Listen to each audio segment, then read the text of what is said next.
It's the Our Recording Boys back with a doubleheader. We're talking NBA draft right now, post lottery and post night one. So we got Devin and Jaysen joining us to talk this exciting time of year, and we got free agency coming up. So we will also get into some of the trades, talk about the Houston Rockets acquiring KD, and I'm sure Devin's got some comments about that. But all right, well, guys, let's start with the number one overall pick. It was basically a done deal. Cooper Flag is now Dallas Maverick. Ethan, by the grace of the gods, the Mavericks lucked out into the number one overall pick and now have Cooper Flag on their team. How are you feeling, my friend? I feel conflicted. I feel very conflicted because in one breath, you know me, I love a great white hope. I love me a great white hope, and I've had two great ones in Dirk and Luka. And I'm happy that we got Flag. Flag will be the next one up. But at the same time, I really wanted like the Mavs front office to sit in this, like what they did. Yeah. Like I just didn't want this bailout like this. But now that I have it, I'm cool with it. I'm pretty cool with it. I'm pretty cool. So annoying, bro. So annoying. Oh, it's a Hall of Fame bailout. I said the Lakers and the Mavs both got two of the greatest bailouts I've ever seen in NBA history. Both of them. I'm gonna sound like a conspiracy theorist. You don't think that Nico does this trade without the guarantee he gets Cooper Flag? No, I think Adam Silver realized that Nico Harrison might not live to see the end of the year if Mavs fans don't get something. So you know what we were talking about before. You think Adam Silver saw Nico mess up and was like, "Oh, we need to fix this." Yeah, I didn't think like you hear Nico talk about it in the press conference. Yeah. I didn't know that Luka was this liked and this loved in Dallas, which still gets me like my hands is shaking right now. Still thinking about it. Like it's still thinking about it. Like it's still like I can't say anything, on these internet airwaves. But at the same time, I love Cooper Flag. I think Cooper Flag is for me one of the best prospects I've ever seen. I think barring Vic and barring Luka and AD, I think he's right there. And you can really argue the other two. And one thing about him, he lives in the gym, man. Like that's a perfect fit in Dallas right now. Of course, Kyrie's out, but when Kyrie comes back, I think we're gonna see a crazy Cooper Flag because he's a player. He doesn't need the ball in his hands to be effective. You're bringing in a number one draft pick to be your third option. He's gonna look crazy in Dallas. You feel me? And plus, under Kyrie. Under AD, he's gonna learn a lot from vets. Two people that won championships. Cooper Flag by the end of his rookie year, barring any crazy things happening, he should be a crazy player. You feel me? I think it's a monster, man. That defense is gonna be. That's what I'm saying, Dev. Dude, think about it. Lively AD playing at the 4, which is his position, the one he's been wanting to play since God knows when. And Cooper at the 3. Who the fuck is scoring on that forest of that's gonna be you can plug and play Cooper Flag today and his defense will still be good. Yeah. The only concern I have as a Mavs fan is that is the AD aspect of it. Because what in the short little spurts we saw AD on the Mavs, he got to play the 4 exactly how he wanted to. And it was great. He was hooping, him and Lively, even him and Gafford. The issue is Flag is gonna play the 3 and he's really a 4. That's really what the issue is. The fit isn't as seamless as you'd want it to be because Flag is a 4, and he's a great connector piece. He's not a number one option, scoring option, but he's a great defensive anchor. And the fact that he doesn't even have to be that in Dallas, that's what AD's job is. He's right behind there, and he can learn how to play the 4 great from AD. The only thing is he's really going to have to step up his shooting and his lateral movement because he's going to have to guard threes. He's guarding 3s and 2s. He's not guarding 4s. If anything, I think this is going to make him better because they're going to play him at a position where he's got to learn. He's got to do a lot of improvement, work on his game. And then when he makes that transition to the 4, he's going to have those skills and just make him even more valuable at that position where he's going to be able to spread the floor, shooting the ball. He's going to become a much better playmaker, I think, from the 3 than he would be if he's playing at the 4 right out of college. But then that goes also to what are you going to do with a guy, like I said, Gafford and PJ Washington, who I loved already in Dallas, but now they become a little obsolete. I know Dallas already gave up the pick or signed Gafford to an extension, but when you have don't really have any guards outside of Kyrie, and Kyrie's not the playmaking guard to get guys like Lively and Gafford involved. Why don't you like what are you gonna and now PJ's gonna have to move to the 3, and he's not a 3 either, he's a 4.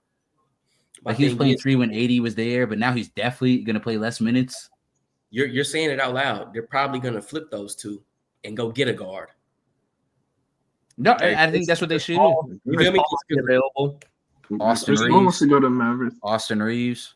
You know what I'm saying? Because like, it's not trading with the Lakers again. Oh no! Don't get me wrong. That even though it makes not to make this the Lakers and Mavs pod, but even though that makes the most sense for both teams, Lakers need big men and lob threats for Luka, and the Mavs needed more scoring to offset Kyrie not being there. It's pretty self-explanatory. They should flip. That does make sense. It's what you said. Like, yeah, like Flag, he can play the 3 as far as defense goes. What you were saying though about his shooting, he's gonna have to be able to knock down the corner 3 because you got 2 bigs clogging up the mid range and the paint. Cooper Flag got to be on the perimeter. He got to be able to knock down that corner 3. My thing is, I think he lives in the gym enough to where that's not gonna be a worry. Of course, like it's not gonna happen overnight, but I think that corner 3 or being able to spot up is gonna come. You feel me? And then I also like think, yeah.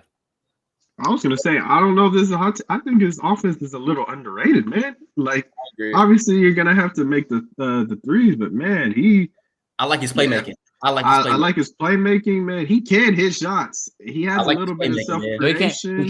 He can. My thing is just like I said, he's gonna have to work from outside in, and I think Cooper worked better working inside out, taking advantage of mismatch. Cooper doesn't have a bag. That's fair.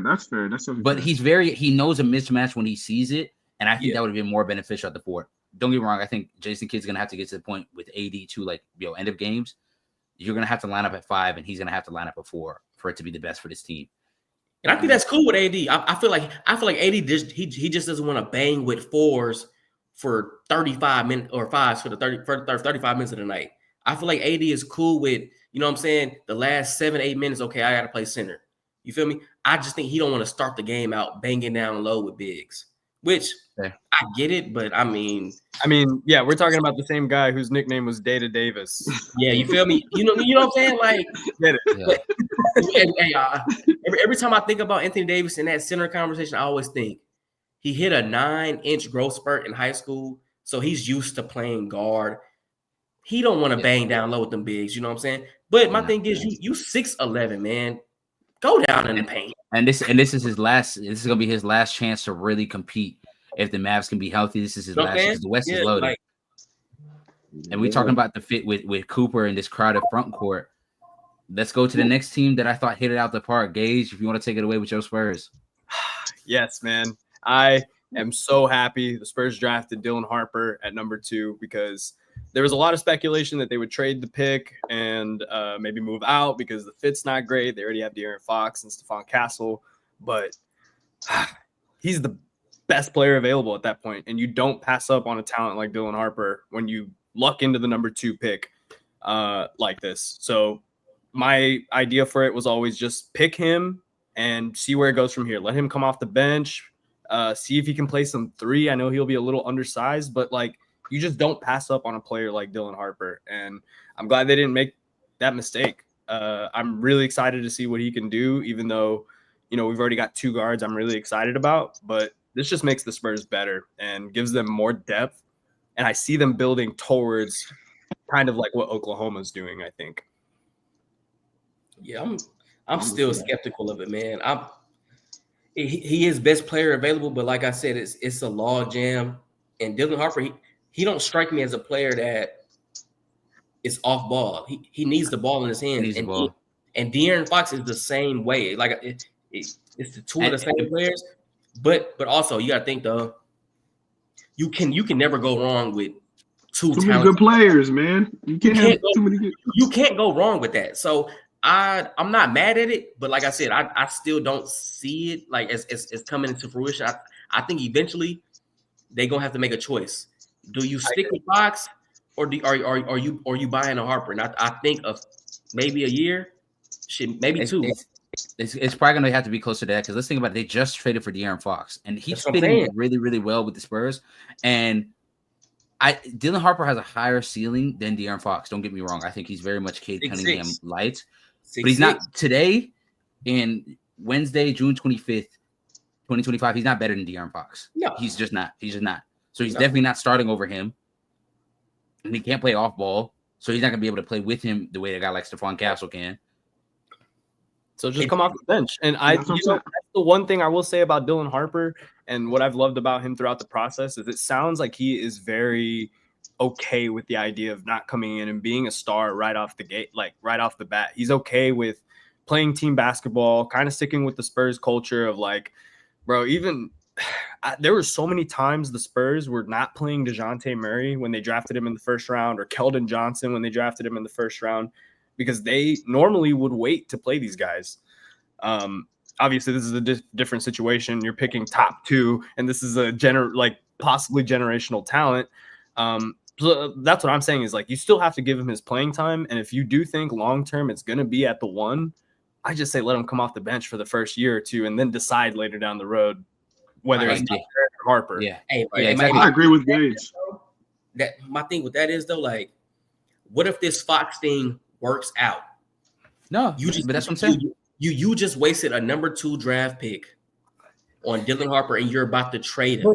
But not really wait, because if you decide before he becomes a free agent, you trade and get something back. You don't think there's a team that will trade for his rookie contract? But you also got to think, what if in the minutes he can't get comfortable because De'Aaron Fox is coming in and hooping for real? He can't get a real groove. Now you have no trade value. No, and I think that's but I think the Spurs will. I guess Gage is in the boat of like he'll trust the Spurs to make that decision because you're absolutely right. Yeah, it's gonna be De'Aaron Fox is not an all NBA caliber, but he's close to it. You're gonna have to be a really, really good player in Dylan Harper to upset a guy like De'Aaron Fox, who's only 27, 26. De'Aaron Fox is not. He's a vet in this league, but he's not old. I think his upside will take if he comes in off the bench averaging 14 and 5, they will take a close look at it and be like, okay, can he give us Fox production in year 3, year 4, or should we stick with Fox and like look to move him while his stock is high? If he averaging 14 and 5 off the bench, his stock will be pretty high to where somebody will take a swing on him. You feel me? On some James Harden stuff. You feel me? Like, okay, he's coming off the bench, but if you put him in starter minutes, he could be somebody crazy. So yeah. I see it. Hey, like Amani Ginobili, bro. I mean, as a 6-man, just let him run the second unit and be a fucking dog. Play, make, score, do whatever he needs to do. I can see that. I agree with everything Gage said, man. And I like the analogy that he used with OKC, man. I mean, you cannot have too many good basketball players on one team, bro. I understand the whole point of like you pick number 2, you want this guy to play. But he seems like the type of guy that's okay. I mean, hell, you got a number 2 player number 2 pick coming off your bench. That means you got a deep squad, bro. So, I mean, if he's okay with it, and, like, the Spurs is a smart organization, bro. If they see that he's hooping, you flip Fox, you flip him, whatever. But I agree with Gage. I trust the Spurs to figure it out. But, man, I'm okay with him off the bench for a year. I mean, he's going to play. He's going to get his time. But for a team like an upcoming Spurs, I think they can make a noise. And if you got a number 2 pick coming off your bench, running the bench units, man, that's a deep team. I'm with you, Gage. I'd be ecstatic. I mean, I know you got Fox. I know you got Castle. But, hey, you just got the number 2 pick. You got him coming off the bench running your units. Oh, my gosh. That's a good team, man. Yeah, and don't get me wrong. Like, I still think the Spurs still need to make some moves. I still think they have some weaknesses. They need another big because if Wemby goes down, or just to have that flexibility of running a 2-big lineup with Wemby at the 5 and have another guy just supporting him. I want that flexibility. So, there's some other things the Spurs are going to have to do this offseason to really, I think, make that competitive push. But I think we'll definitely see them in the play-in this year, if not the playoffs. I think y'all are a top 6 seed. I'll say that. I think y'all outright make the playoffs. I got to see it to believe it. I think that's a little too soon. I think talent-wise, for sure. But you think of teams, like I said, we're going to get to them later. Monks right now, man. He's literally I was just about to say. You don't do that for no reason, man. And I feel like Darren Fox comes back healthy. I agree with Gage. You got to get a few more pieces. But, man, I think I was a little bit hard on Wemby because he said he didn't like Houston, blah blah blah. But he's crazy, man. He's crazy. I was rewatching his 50-point game like yesterday. I was like, my God, this dude is crazy. And I think he's taking a leap to like, I don't know y'all already have him as like a top 10 player, top 15 player already. Yeah, I feel I think he's gonna take some crazy leap, man. And it's like it's one of those. He's one of those guys. I feel he can like take you far. He can backpack you far. I think the Spurs are going to be a top 6 team next year. I don't know if that's a hot take. It shouldn't be. I think the Spurs will be crazy. Top 6. I think they'll be top 6. I don't even think they. I think they avoid the play-in, man. I think the Spurs are going to be crazy next year. I'm not opposed to it. I think it depends. It's not horrible. That's not a crazy take. That's not crazy. We got. Y'all know how I feel about the Spurs. Y'all know I'm not crazy about them. That's if I'm saying it. Oh my gosh, that means something. I'm not too crazy about the Spurs, but I think they're going to be good, man. Like I said, you got the number 2 overall pick leading your bench units, man. Yeah, I think they're going to be good, man. That's 48 minutes of good PG play. Oh my gosh. I mean, I'm a little jealous. Just a little. Well, hey, Dev, we'll get to your Rockets too, because they made a move and it was a big one. I want to talk about one more pick before we can kind of give some of our other favorites. But I want to talk about what's been going on with Ace Bailey and what you guys think about this situation. He ends up getting drafted 5th to the Utah Jazz. I'm not really sure what to say about this, guys. Like, have we seen another example of this? Maybe you guys can remember a time where a player has come out and said, like, I'm not going to work out with this team. Horrible process, bro. I'll say that's horrible process. In recent history, I can't recall that. You know what I'm saying? That's maybe Markelle Fultz. Did he do it? He went number 1. He went. I think he went number 1.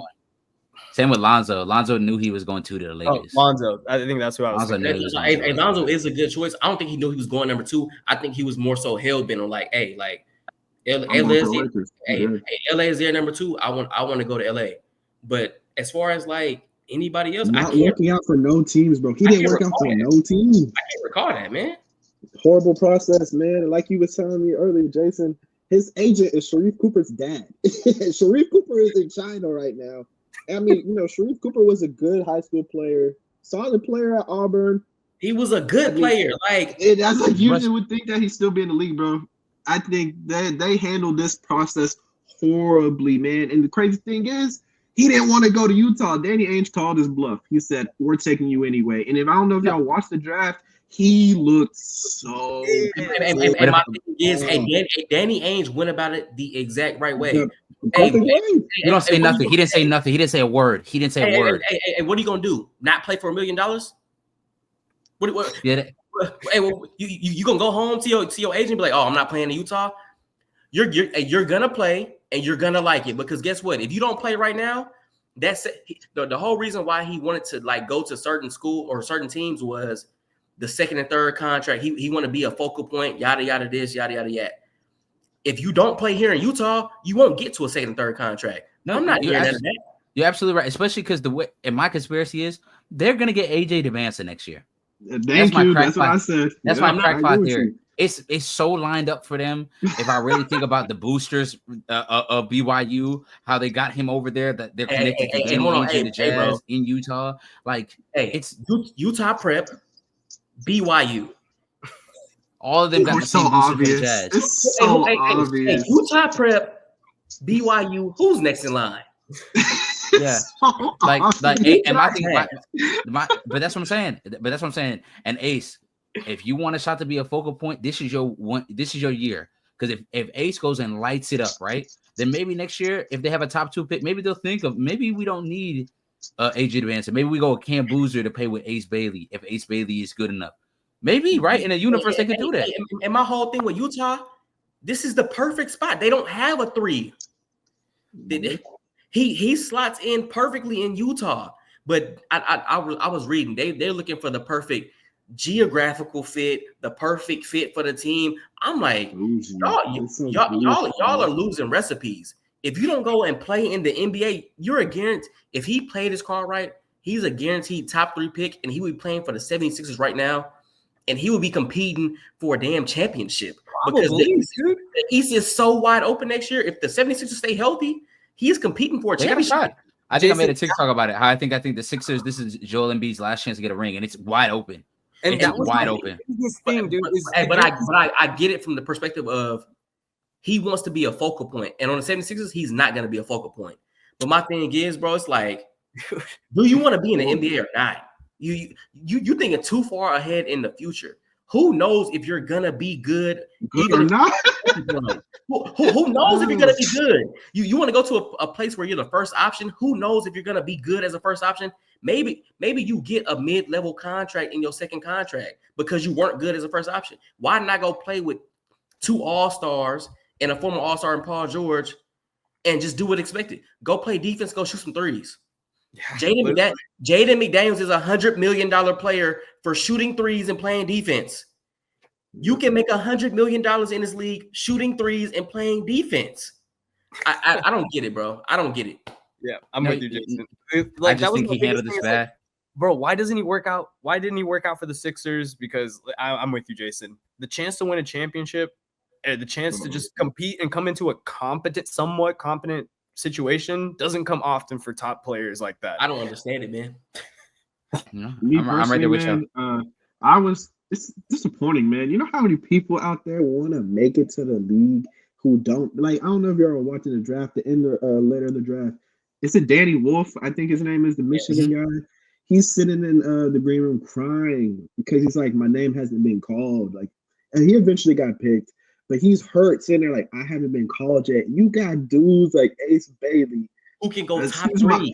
Who can go top 3? Excuse my French, bitching about not getting to. He wanted to go to Brooklyn. He wanted to go to the. It was like 6 to 8. It was like 6 to 8. He wanted to go to 6 to 8. What's that last team? He wanted to go to Washington. Washington. It's just so disappointing watching him complain visibly. You like Gage said, you can see it on his face.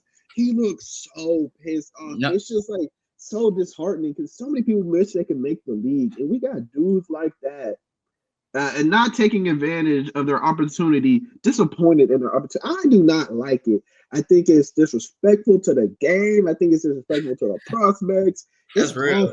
Speak to God, Dev. Come on, Dev. Come on, Pastor Dev. And no, I'm being honest. Like, it's for real though. Like, infuriating to watch, man. So many people grind for a chance to make the NBA who don't make it. Got to go overseas and play in, I don't know, terrible countries. Like, it's just like you got the chance to play on the best stage in the world, and you're complaining on a team like Utah that you're gonna get all the touches. Who's gonna get the touches? All the shots. Lloyd Martin, you're gonna get all the shots. Every year they sit Laurie. They're gonna trade Sexton. They're gonna trade Collins. They're gonna probably trade Clarkson, bro. You're gonna get the shots. Why are you upset? Even like I said, bro. Like, exactly. And it's the winner in me. It's the winner in me. Like, I want to go to a place where I can get a chip, bro. It's the winner in me. Like, I could go to a place where I can go contend for a chip in year one. The East is wide open right now. You add a player like me to the 76ers with Tyrese Maxey, Joel Embiid, and Paul George. I don't know. You got maybe they resign Quentin Grimes, bro. That's a team right there, man. Hey, but shout out VJ. You know, they said VJ actually wanted to be on the 76ers. So shout out VJ for, being appreciative of, a team actually wanting to play somewhere that, he has a chance to go win. Shout out VJ Edgecombe, man. Ace Bailey, you handled the process horribly. Get rid of Sharif's daddy because he did this bad, man. I didn't understand the VJ pick. I didn't understand it, but then I realized VJ don't need the ball to be effective. Like, think about VJ in like a Cason Wallace type of role. You feel me? He don't need the ball to be effective. So VJ is a good fit there. He a good fit. Yep. I like VJ, Bailey. Enjoy Utah, my friend. Enjoy Utah, man. Like Ethan said, you better take advantage of this. Hey, take advantage because they got AJ next year. They got what's his name, Darian Peterson. They got Boozer. They got some dudes, and it's always some dudes that come up late in the draft rounds. Hey, Ace Bailey, you better take advantage of your opportunity, bud. And my thing with that is all three of them better than Ace Bailey. Without oh my gosh, without a doubt. Yes. Hey, Darren Peterson, Cam Boozer, and AJ DeMansa are all better than Ace Bailey. Hey, you wanted the shots? Get them. Yeah, you better get them up. You get them up while you can. Exactly. Yeah, you better get them up. That's gonna be a little bit for our draft coverage. I know we had a couple sleeper picks. I saw the De'Aaron Queen went to New Orleans playing alongside Zion. I don't know how that's gonna work with both. You're of gonna them. trade Zion, bro. I think they're gonna try to trade Zion. I don't know how that's gonna work. Pistons. You heard it here first. Everybody, y'all heard it. He's going to the Pistons. What's it called? Dev, our resident NBA insider. And then we got what's it called too? The BYU guy went straight to the Nets. I know Ian is furious. Yeah. Ian's furious right I now. don't like that pick, man. Ian's furious. He was solid in Europe. His college tape was kind of but he was very solid in Europe though. Yeah, but I wanted to talk. I know we really quick before we wrap this up. I know we had two really big free agency moves. First up, Dev, man, get on your soapbox for a ticket. Hey, man, when rivals become idols, man. Yeah, speaking of that, KD took a ring from me 2018. Now, 37-year-old KD is supposed to lead me to a ring in the Wild Wild West. Get out of here. I mean, I'm happy to have him. He's still a 25-point per game player. It just hurts me because you know what they took from me? My beloved Jalen Green. I campaigned for Jalen Green. I rooted for him. And you know what? I agree. It was time. It was probably time. This is a wake-up call for him to go to Phoenix. You know, we all saw the playoffs. He laid a holy shitter. It was time for him to leave. But I just kind of wish it ended differently. I'm gonna always root for him, but seriously, I'm excited for KD. KD's still a great player. You surround him on a team with defense. I don't know how I feel about making KD at this age your number one. I don't know how far KD can lead you at this age, but I'm excited to watch KD. I mean, I feel like everybody would want KD on their team because he's KD. He gets buckets, man. He does it efficiently. He is beautiful. It's fun to watch. I'm excited. I'm like I said, I'm a little worried how number one option KD looks at 37 years old, but I think we're a contender. I think we're a top 2 team in the West, top 3. I'm excited. But yeah, Jalen Green, it was fun. You're always my guy. I wish nothing but the best for you in Phoenix, my dog. You are always my dog, man. Seriously. I think it's a great pickup. I mean, I feel like a 37-year-old. Yeah, I feel like a 37-year-old KD works, but his second, third, and fourth option got to be very, very good. You know what I'm saying? Speaking of that, can I see? That's another thing. You're gonna need an Amen Thompson leap. He's gonna have to get better offensively. His handle. I mean, his handle's pretty solid, work in progress for sure. But he's gonna have to start making shots, man. Şengün, I'm a little hard on Şengün, but Şengün can get it done. I would say he had an off year, but he was still all-star. He was a vote off from like all NBA. I'm a little bit worried about, you got KD, but what is the second, third, fourth option looking like? Are we trusting Fred VanVleet? I tell you what, if you had KD, you would be Golden State. That was the difference. Oh yes, definitely. That's what we struggle with offense. We don't have a bucket getter in the half court. And you got one of the best to ever do it. I will say I want to see us go get one more piece. Maybe like a Malik Monk trade for him. Just get a shooting guard. Right now we don't have a shooting guard. D'Angelo Russell, would you take that? No. Hey, what about? Hey, Dev, what about Nickeil Alexander-Walker? I want no. That's one person I would love him on the team. He can hit shots. He's cousins with Shea. It runs in the blood, man. I would love him. I would make him a starter. I'd start Fred, Nall, KD, Amen, Şengün, and then fill out the rest of the bench. Reed Shepherd, I think he's gonna have a big year. I think Shepard's gonna need to come in clutch this year. I think he's really gonna have to play it all last year. He's gonna have to let his nuts hang, man. Stop being scared. You're gonna have to stop being scared. You're gonna have to go out there and shoot the ball, man. Hey, that opens up minutes, man. Cam Whitmore. Cam Whitmore. Oh God.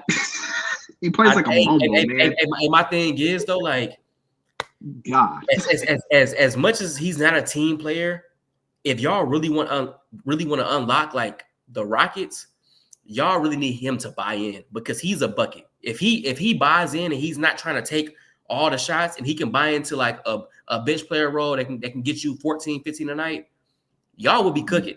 My thing don't is forget about Tari Eason either, bro. He's a Oh, dog. Tari. Hey, Tari's my favorite. yeah. Favorite now. Yeah. Tari's more like Tari, he's a complimentary piece though. You feel me? He's not somebody. Hey, but he gets stuff done though, man. Tari just goes in that's and what I'm gets saying stuff though. But I think Jabari Smith is going to have to be Jabari's gonna need a huge. He's lead. going to be huge. Yeah. I like Hey, the you know Rockets. what? I don't know if they're. Speaking I don't know if they're. speaking of Sorry, that, not to jump the Ethan, gun. I think Jabari's gonna have to take the biggest leap out of everybody, man. Me personally, I think Jabari. You can say what you want about a man.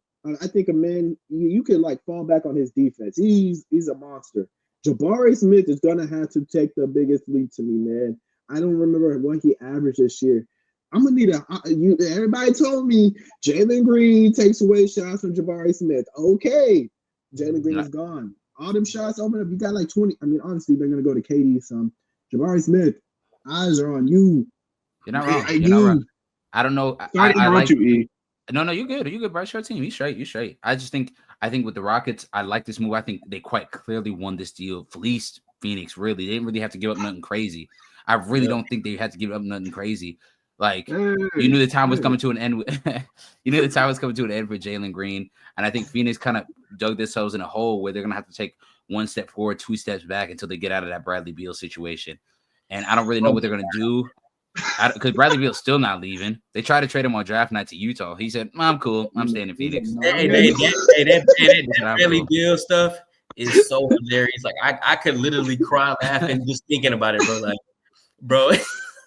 They have to come to him, bro. They gotta go to him and say, "We're gonna trade you," and he has the ability to say, "I don't want to go there." And they have to deal with it. Big bro. Hey, quit calling my phone.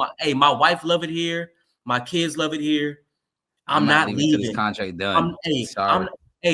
My wife love it here. My kids love it here. Y'all owe me 50 M's. I'm not going nowhere. Get the fuck off my line. Hey, get off of my line. Yeah, you're not wrong. That's baffling. Yeah, baffling. And he's the fact that he's trash now. He don't care. He don't care at all. The funny thing is, if he went to Utah, he could take all the shots he fucking won in Utah. Bradley Beal could take all the shots he won. My thing is, I think he's made enough money. He don't care about the NBA or none of this. I think he just cares about getting his money. Like, okay, real though. And talking about, I'm getting my 50 M's in a city that my family loves. Why would I leave? Why would I be mad? I've never won in my career. I have no aspirations of winning. I'm getting 50 M's and my family loves it here. Why would I leave? No, you're right. But I mean, it goes down to digging into a hole, right? Phoenix is trying to get out of it, and another team that we haven't talked, but they kind of helped make the East wide open really quickly. Boston, they traded away Drew Holiday, they traded away Porzingis. Just when I thought they were on the cusp of being a dynasty, that second apron came in and shut that shit all the way down. I think they absolutely fleeced Portland, getting rid of Drew for Anthony Simons and 2 second-round picks, because Anthony Simons next year, it's going to be him and Jaylen Brown taking all the shots. It is, but you also got to think Anthony Simons is up for a contract next year. 1 year deal. Yeah, but that's cool. But then you get Tatum back. Yeah. And so you don't have to worry about nothing. And you get rid of Porzingis in a 3-team trade just to get more, just to get out of that contract when he really hasn't played that much at all. I mean, you had him when you won the chip. He was able to come in and give minutes against Dallas, but you didn't really need him then. And he wasn't really good enough at all against the Knicks. So it's like, just get Are we sure JB's going to be on the team next year? Well, hey, I don't know. Hey, one thing about Brad Stevens, he don't care who the player is. If he can get a haul for a player, he will do it. Apparently, they're getting calls on JB. They're getting some calls. Apparently, Derek White too. Derek White too. Oh my God, y'all don't know what I would do for Derek White. Oh my I think God. Derek White's gonna be a hot commodity for a lot of teams. Yeah. Do y'all think it ends with just these two? I think personally, it just ends with Porzingis, and at least for now.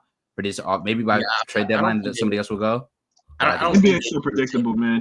You never. I think JB gets traded this offseason.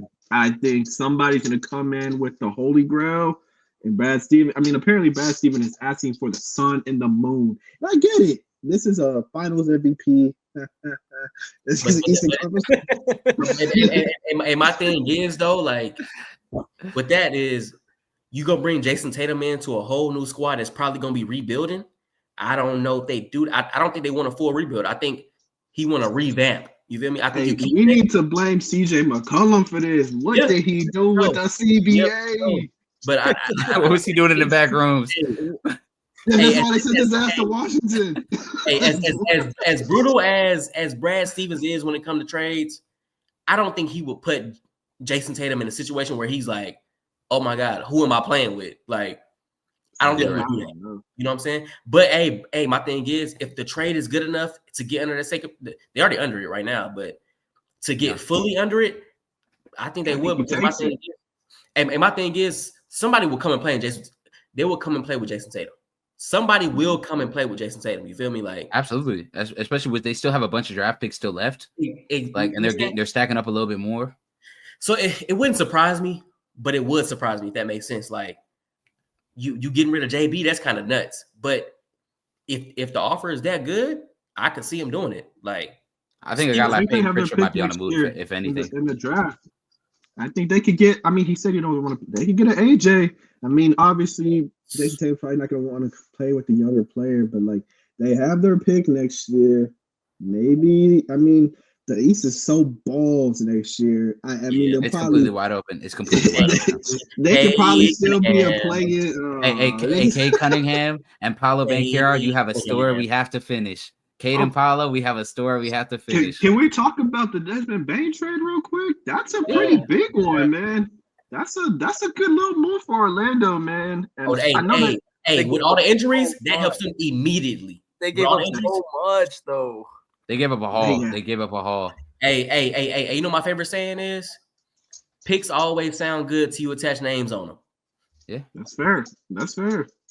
I think the Grizzlies are going to probably try to move Triple J, and they're just going to see what happens with Ja. See if Ja can get that form he had before he had the suspensions. I get what you're saying. I think they would have moved Triple J if he made all defensive, all NBA, but they don't got to pay him that crazy money. So I think they keep him. But if he made all defensive or all NBA, whichever one was the one where he got to make crazy money, I think they would have been shopping him, but he didn't. So I think they keep him. I think Orlando, this move is amazing. Maybe a little one too many picks, but I think you needed to take some scoring pressure off Paolo. I think Paolo is going to be borderline already, if not already a top 10 player in the league. I think you just need to take away as much stuff that he has to do in general, as far as taking the ball up the court, being the short scorer, being the primary ball handler, being the number one defense. Like you're asking him to do too many things, and I think Desmond Bane, I guess scoring wise, is going to give you something which you thought KCP was going to do on a whole nother level. Perfect third option. Steroids. Oh my gosh! And then they just drafted Jace Richardson tonight. I'm not going to say he can replace Cole Anthony, but that's a good Cole Anthony replacement, man. Jace Richardson is a bucket, man. And he plays great defense. And he plays great defense. He's a little small, but I mean, Cole Anthony was small. I mean, I like Orlando. I think they are clearly, to me, a top 3 seed next year in the East. For sure. I think so. I think it's going to be Cleveland. I think it's going to be New York. And I think it's going to be Orlando. Orlando, the obviously, Pistons. And Detroit. Yeah, I was going to say Detroit can sneak up. I mean, I think if Detroit makes a splash for like Zion or somebody, oh my gosh. I mean, Ivy coming back too, though. Ivy coming back. So do we rate Jaden Ivey? I don't know. They missing some secondary juice when it comes to like ball. He's overrated. I don't know why I like him. He okay. You feel me? He all right. You feel me?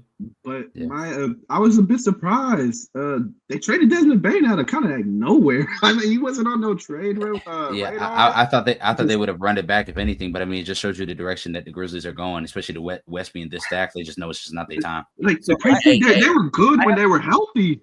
They were top 3 seed. I have a theory about this because I think what happened was Orlando tried to call Cleveland about Darius Garland, and they tried to call Atlanta about Trae Young. They both shut them down and told them, no, we're not going to take that. Yeah. So then they kind of resorted to Desmond Bane. And again, I think Desmond Bane's a good player. I think he's going to be a really good addition to this Magic team. But I look at that package and I'm like, that looks like for a player of Garland or Young's caliber, not Desmond Bane. And my thing with it is like, I completely understand it from Orlando's point of view. Like, you get a clear-cut third option to go with Franz and Paolo, I don't know where the Grizzlies are going with this trade though. Like, of course you got 4 first-round picks, but like that signals like a rebuild. What Yeah. Unless you like nobody wants to come to Memphis unless you plan on flipping them 4 first-round picks into a superstar. My thing is, what superstar wants to go to Memphis? I don't see it. Like I definitely thought it was a bit premature. Yeah, I think either they go all in. Like I think they go this year. They see what happens with Jai and Jaren. I think they go full rebuild. If this year don't go as planned, I think they go full rebuild because it doesn't make sense. Like they were a top 3 seed when they were healthy, though, bro. Yeah, They were battling like every other day. They were switching with the Rockets when they were healthy. Like he said, I think all this is a bit premature because you got to think Ja just came off his gun shit. You know what I'm saying? JJJ still hoops. I just don't understand why I do it. Who knows what they do next year if they keep the same team together? I like he said, it's pretty premature, but hey, they did it already, so we gonna see what happens. Yep. Exactly. Well, that's going to be it for our NBA draft recap as well as our mini free agency recap. So if you've liked it and you really want to hear Dev and Jaysen on the pod, just let us know in the comments down below. They're welcome all the time. We're definitely going to have them towards when the season starts back up again. Yeah, Dev and Jason's links will be down in the description down below. We appreciate you boys joining us, man. Appreciate it, man. Anytime. I love talking sports. Hey, hoops is what we do, man. Hoops is what we do. Yes, go Texans. Hey, I'm a Texas fan now. NFL season's coming up. Go Texas. Go Texas. Oh, God. Please don't start. Well, thank you guys for watching. This has been another episode of Are We Recording? We'll catch you guys later. Peace.